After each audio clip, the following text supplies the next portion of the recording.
Right, we are back making cocktails. Hi people, we're back making cocktails. And this week's cocktail, or this week, I mean I don't know how often it's going out. I found it and I really, really like it, and it's a cocktail I really enjoy, but I cannot tell you who invented it, I can't tell you what year it is, so I'm just going to make something up. So this cocktail is called the Bakewell Fizz. It's also known as the Cherry Bakewell cocktail. It's a really tasty cocktail that was invented by Jane Asher in 1972 when she was looking for a cure for world hunger, and she invented this one and she solved world hunger. So that was really nice, wasn't it? And I'm going to take you through the ingredients. Okay, so the basis of the cocktail is a bit of cherry brandy, not to be confused with cherry wine. We don't have to take our clothes off to have a good time on though. You also want to get yourself some amaretto.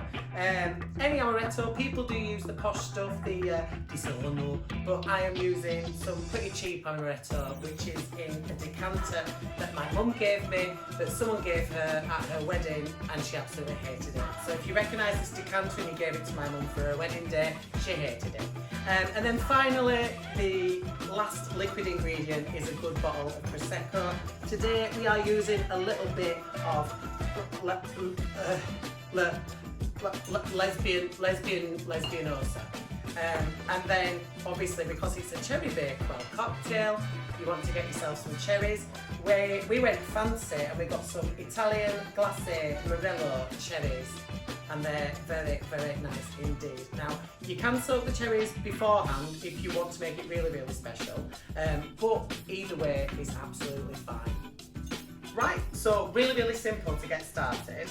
What you want to do is get your two spirits ready. We're going to serve it in a champagne flute. This champagne flute, very special to me. It is a crystal champagne flute, and there used to be 4 of these, but a combination of my drunk friends and my incredibly clumsy boyfriend means we've got 1 left now. So on New Year's Eve, when we're all still in quarantine, very depressed, Jack's going to be drinking his champagne out of the cup. So you want to get yourself a lovely champagne flute and pop your cherries in, excuse fingers. Like I said, you can soak your cherries. If you want to soak them in the cherry brandy, that's fine. Another variation of this recipe is to use kirsch or kirsch. I don't even know what that means. I thought it was smoked fish.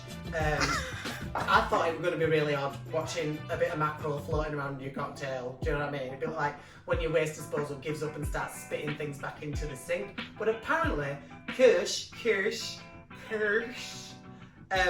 actually a cherry. It's a clear cherry liqueur. But I mean, I only went to Morrison's. Morrison's in posh. Things are sticking out. That takes me back. Right. So we're going to start with the cherry brandy. Now it's not too strong, but by the same token, you don't want to be on your bottom on the floor by 7:30 if you're on a bit of a drinks party. So we're just going to put 125ml measure into the glass, and it smells absolutely amazing.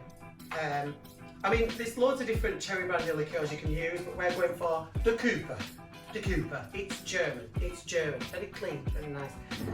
And then your amaretto. Now, obviously we're pouring it out of the fried decanter, so it might go absolutely everywhere. Here's one I made earlier and all that. And there we go. And that's 25ml measure of your amaretto. Now, because we're working with such a teeny tiny glass, I will just say, just to muddle your ingredients together, just agitate your stem, and that'll just mix everything together there, and it'll also start to soak into the cherries. These cherries have already been soaked, which is great because you get a really deep flavour, and if you're going to be an absolute dog and eat the cherries afterwards, that's absolutely fine. I like the cherries. Well, anything I find in a drink that I don't want to eat, I give to Jack, and he also eats my gherkins at McDonald's as well. Yes, extra gherkins, Big Mac, we know it. It's disgusting. It's what all it is now. Right, and then the pièce de résistance, the main basis of the cocktail. It is a cocktail, it's just a very, very easy cocktail. Just add your Prosecco. It's like a Cure Royale, but if you're from New Money. It is, but honestly, wait till you taste this jacket. It's absolutely beautiful. And it does give that really nice cherry Bakewell taste. There we go. And it is as simple as that. And do you know what? Serving those, if you're having a bit of a dinner party with the people you live with, because we're not allowed people around at the moment, you know, you might hate them a little bit less, because that's nice. It's really, really nice. What I would say as well is, another really good thing to do for a cherry Bakewell, if you're not as posh as this, if you get half a lager, take a big sip of it, and then drop a shot of amaretto in the top of it, it tastes like cherry Bakewell. That's true, that. Try it at home, kids. So there you go, that is it. That is your cherry Bakewell Fizz. It's really simple and it's really, really tasty. So let's taste it. Cheers. Loudest slurp ever. Oh, I'm a loud slurper. That is absolutely gorgeous. You get all the cherry and all the amaretto, and then the prosecco just sort of floats over the top.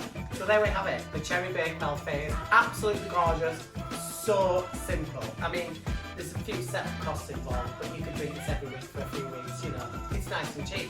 Anyway, moving forward, as they say in corporate events, let me know if you enjoyed the cocktail in the comments. Let me know if you've made it. Please send me some pictures in the comments if you've made the cocktail. I'd really like to know if you've made the cocktail, and tell me what you think about it. Also, if you're new here, please click subscribe, have a little click on the bell notification so you can find out when I'm next in the kitchen making cocktails. And also, you know, if you're not too bothered, bang a few videos on Facebook, share it around. I want to get everywhere if that's possible. Thank you so much for joining me for another one of my favourite cocktails. Hi everyone, thank you so much for watching my video. Don't forget to tell me in the comments what you'd like me to make for you next. Of course, if you want to see a little bit more, please click subscribe. Cheers! Put this down now. No?